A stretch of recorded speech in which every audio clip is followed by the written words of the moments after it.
Bleduk. Tak ayal lagi, bantingan keras Jason membuat tubuh Julia jatuh seperti buah nangka matang dari pohonnya. Bahkan, Julia langsung meringis kesakitan dengan bagian kepala terluka. "Jason!" teriak Aiden dan Amora bersamaan. "Paman pengecut!" seru Adrian. Memanggil pamannya dengan sebutan, "Paman pengecut." Akhirnya, Jason bernapas lega. Telapak tangannya bergerak, mengusap-usap dadanya yang berdebar-debar. Takut terjadi hal buruk pada keponakan dan istrinya, Jason sengaja bersandiwara untuk mengelabui Julia yang gila. Bahkan, sampai mengucapkan kata-kata kasar yang menyakiti hati istrinya. "Sayang, maafkan aku," ucap Jason. Berbicara pada Amora yang menangis dalam diam di posisinya. Air mata Amora yang menetes, menunjukkan jika ia benar-benar merasa sakit hati karena perbuatan serta perkataan suaminya. "Sayang," panggil Jason lagi. Dipanggil oleh Jason, Amora tak menyahut. Ia yang merasakan nyeri pada pinggul dan juga perut bagian bawahnya, meringis di samping kakak iparnya. Sedangkan air matanya masih saja menetes. "Jason, kau menipuku," ucap Julia. Suaranya pelan dan terdengar menahan sakit. "Puih." Jason meludahi wajah Julia. "Jika bukan karena keponakanku, mana mungkin sudi berdekatan denganmu, apalagi sampai memeluk tubuh baumu seperti tadi," imbuhnya. Pria itu berbicara dengan nada ketus, sedangkan matanya menatap jijik pada Julia, adik iparnya yang sama jahatnya dengan mendiang Emilia. Aku membencimu, Jason. Aku membenci keluarga Cartel," jerit Julia yang tidak terima dibohongi oleh Jason. Jason mencebikkan bibirnya dan memutar malas bola matanya. Seolah tak mendengar perkataan yang keluar dari bibir Julia. Sedangkan Aiden yang memperhatikan ekspresi wajah meringis Amora, menyadari jika ada yang tidak beres pada adik iparnya. "Mora," panggil Aiden dengan pelan. "Pinggul dan perutku semakin sakit, kakak ipar," kata Amora tak kalah pelan. Mendengar perkataan Amora, dengan cepat Aiden merengkuh tubuh adik iparnya itu. "Jason, istrimu sakit," kata Aiden. Berbicara pada Jason yang sedang adu bacot dengan Julia. Mata Jason melotot. Rasa cemas mendadak menguasai otak serta pikirannya. "Mora," panggil Jason sembari melangkah mendekati istrinya. Setelah dekat dengan posisi Amora, Jason hendak menyentuhnya. Namun, tangan wanita itu dengan cepat menepisnya. "Jangan sentuh aku," kata Amora. Wajahnya yang meringis, kini memerah, menunjukkan jika ia sedang marah pada Jason yang sudah berbicara seenaknya. "Sayang, maafkan aku. Aku tadi terpaksa, Bi. Papi, lebih baik kita bawa Bibi Mora pergi dari sini," kata Adrian. Memotong cepat perkataan yang diucapkan oleh Jason. Aiden mengangguk. Lalu segera memapah tubuh Amora dan membawanya keluar dari gudang tersebut. Polisi sebentar lagi tiba. Lontar Aiden pada Jason yang terdiam di posisinya. Menyadari kekesalan Aiden, Adrian dan Amora padanya, Jason pun memilih diam. Pria itu membiarkan Aiden membawa Amora pergi dari tempat itu.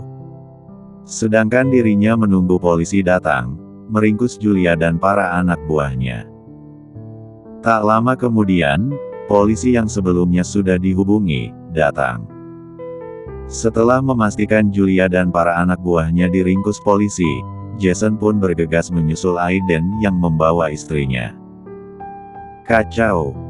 Mampuslah aku setelah ini," kata Jason. Cemas pada istrinya yang sudah pasti marah padanya. Dengan langkah lebar, pria itu menuju taman, di mana Aluna, Jensen dan Arcelia menunggu sebelumnya. Tiba di taman, ternyata Aiden dan Aluna sedang membantu Amora berjalan menuju mobil yang terparkir.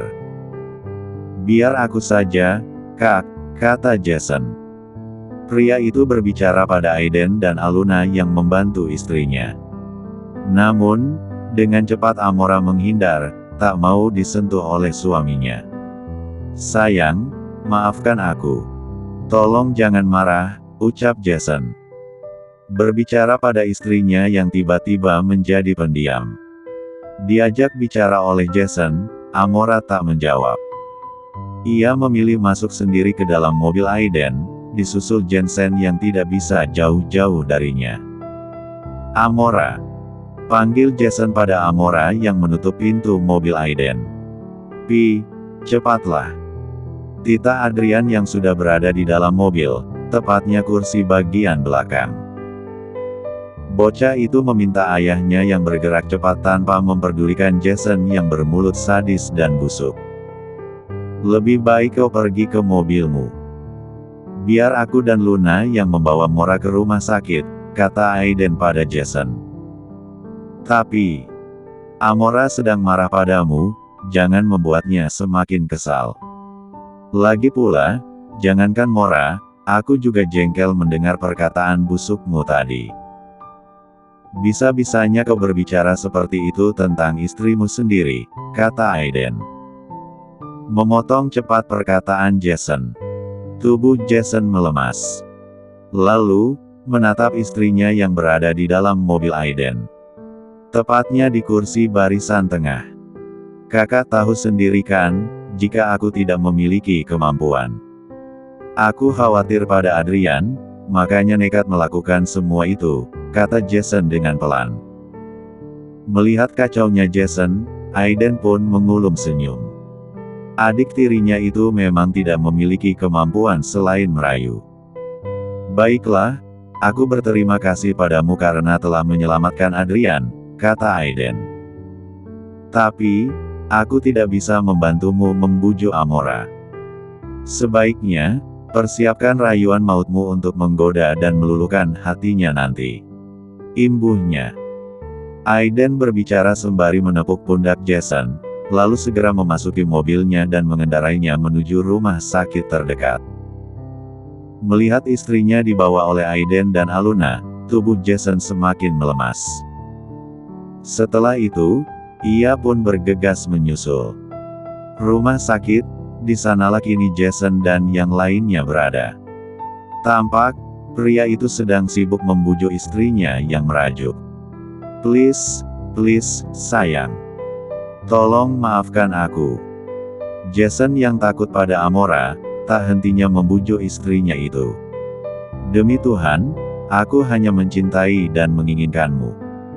Selamanya aku hanya ingin hidup bersamamu dan juga anak-anak kita, kata Jason. Percayalah jika aku tidak memiliki perasaan apapun pada Julia. Aku tadi terpaksa melakukan semua itu, aku tidak ingin dia nekat menyakiti Adrian.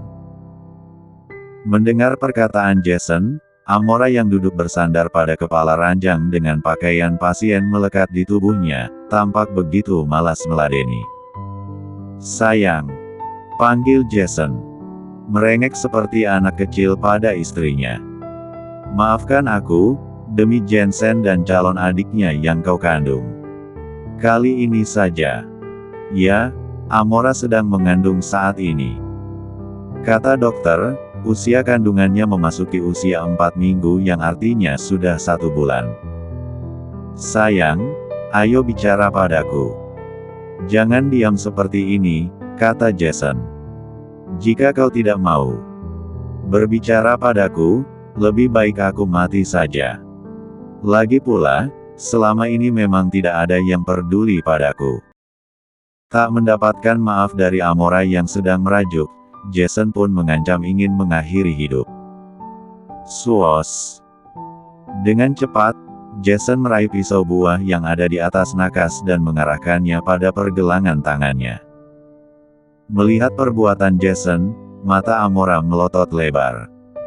Jelas, jika ia takut terjadi sesuatu pada suaminya. Sekali lagi, maaf karena telah menyakiti hatimu. Shrek.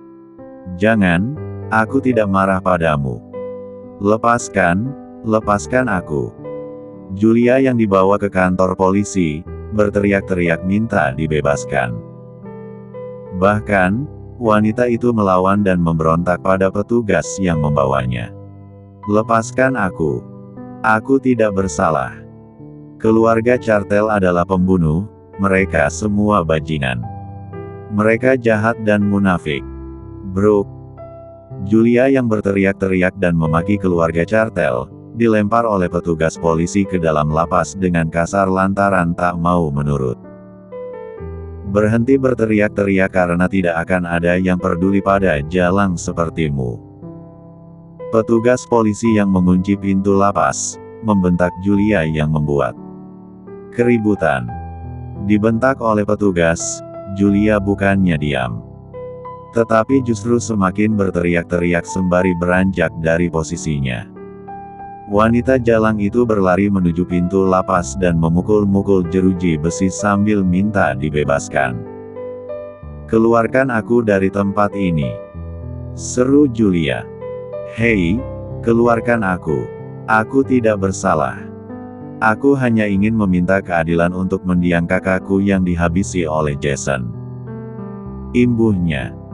Tanpa mendengarkan teriakan Julia yang berbicara omong kosong, petugas polisi itu pun melangkah pergi. Sejak diringkus hingga sampai ke kantor polisi, Julia memang begitu menjengkelkan. Ia tak hentinya memberontak, membuat para petugas kewalahan. Hei, dengarkan aku. Jangan pergi, seru Julia sambil memukul-mukul jeruji besi.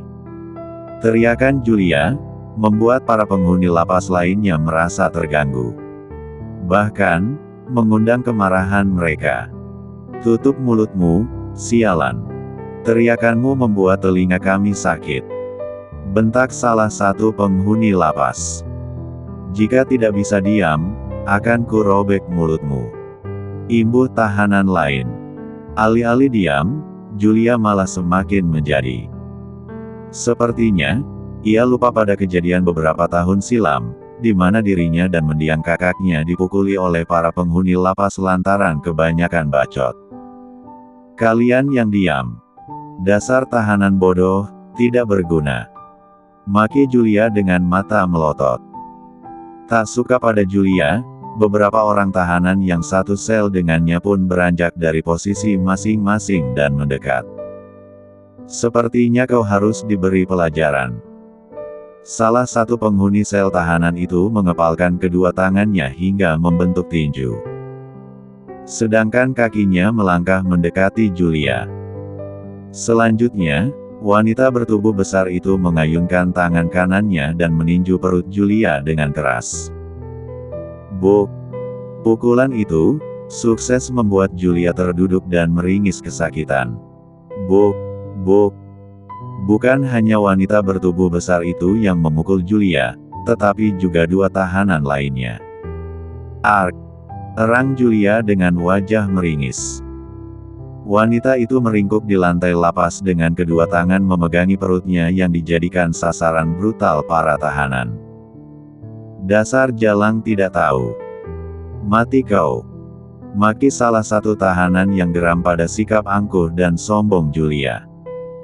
Kami di sini tidak peduli siapa dirimu. Meskipun kau anak seorang jenderal, status kita di sini sama-sama manusia rendah. Jangan, Jason. Aku tidak marah padamu. Melihat hasil mengarahkan pisau buah ke pergelangan tangannya, dengan cepat Amora mencegah. Wanita itu turun dari ranjang pasien dan menghampiri suaminya yang terlihat begitu nekat. Sayang, jangan lukai dirimu, ucap Amora. Tangannya bergerak, mengambil pisau yang ada di tangan suaminya. Melihat kepedulian istrinya, Jason diam-diam mengulas senyum. Lalu, memasang wajah sedihnya di hadapan Amora. Kau tidak marah padaku? Tanya Jason dengan suaranya yang pelan pada Amora. Amora menganggukkan kepalanya.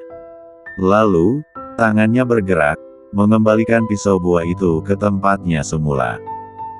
Sungguh? Tanya Jason lagi. Kau percaya padaku? Imbuhnya. Aku percaya padamu, kata Amora. Menjawab pertanyaan suaminya seraya tersenyum kecil. Perkataan Amora membuat Jason ikut tersenyum. Lalu, ia memeluk erat tubuh istrinya dan mengecup keningnya bertubi-tubi. Aku mencintaimu, Amora. Berjanjilah jika kau tidak akan pernah meninggalkanku, kata Jason pada istrinya. Aku berjanji tidak akan meninggalkanmu dan Jensen, kecuali jika aku mati, balas Amora dengan pelan.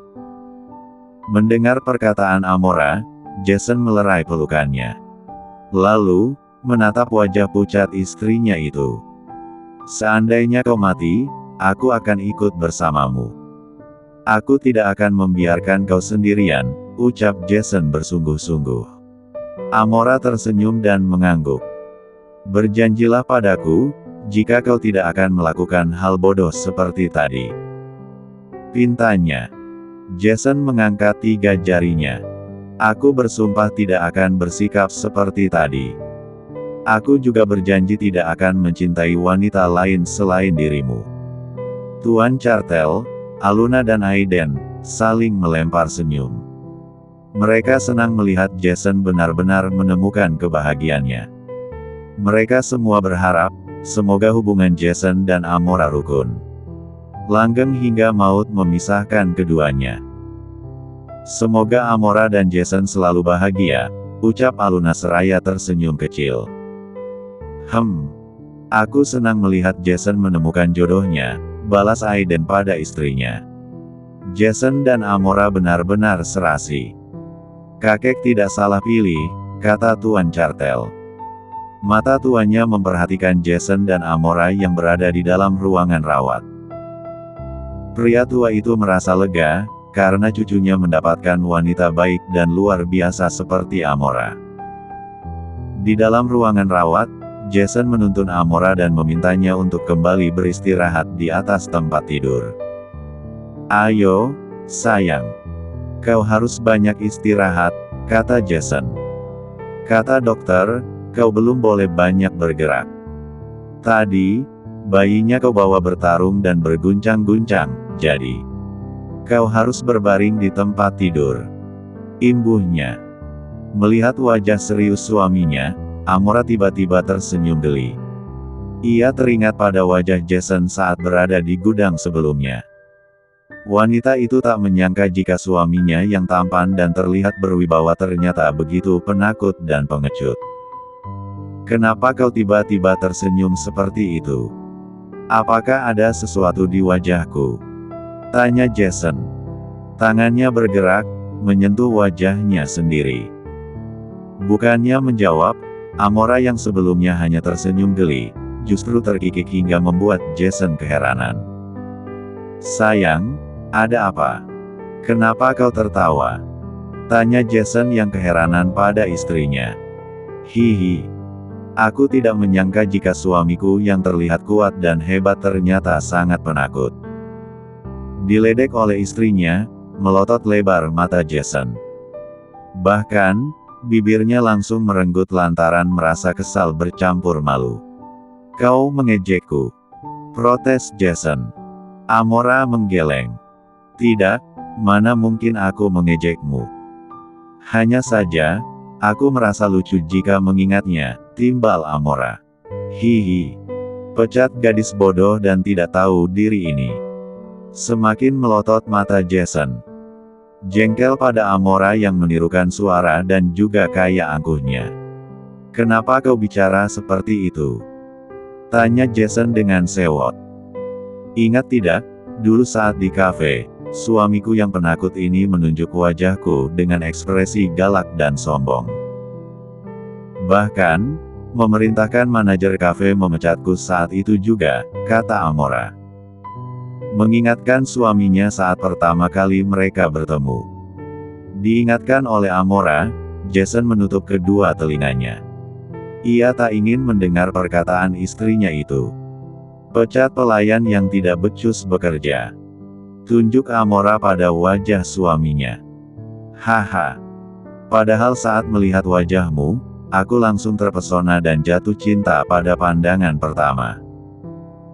Tapi setelah mendengar kata-kata menyebalkan yang keluar dari mulut busukmu, rasa sukaku langsung hilang dan berganti dengan rasa kesal luar biasa. Paparnya. Wanita itu mengakui, jika ia jatuh cinta pada pandangan pertama saat melihat wajah Jason. Namun, pandangan cintanya dirusak oleh sikap Jason yang kasar dan sombong. Terlebih lagi, pria itu membuatnya kehilangan pekerjaan, padahal ia sendiri baru sehari bekerja di kafe tersebut. "Jadi, kau langsung suka padaku saat pertama kali bertemu?" tanya Jason. "Betul.